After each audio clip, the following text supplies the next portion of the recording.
was wined and dined and swept right off my feet, taken to the best restaurants and paraded in the street, put up on a pedestal, serenaded in the road. But now it begs the question, where did that man go?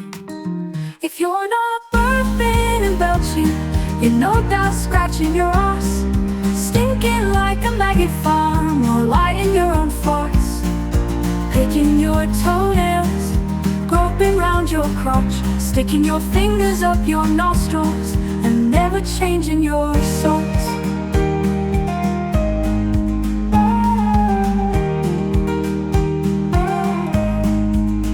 It didn't take long for our love to die, a couple of years or less, to enter our downward spiral and wind up in this mess.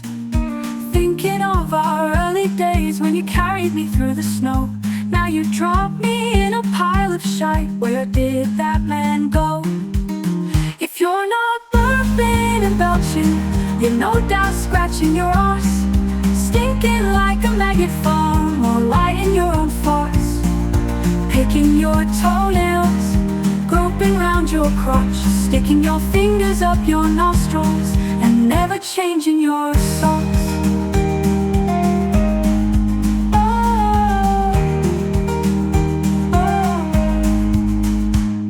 It didn't take long for our love to die, a couple of years or less, to enter our downward spiral and wind up in this mess. Thinking of our early days when you carried me through the snow, now you drop me in a pile of shite, where did that man go? Fortune favors the brave, they say, so perhaps it's time I ran. Good riddance to this predicament, goodbye to my man. No more burping and belching, no more scratching your arse, no more stinking like a maggot farm, or lighting your own farts,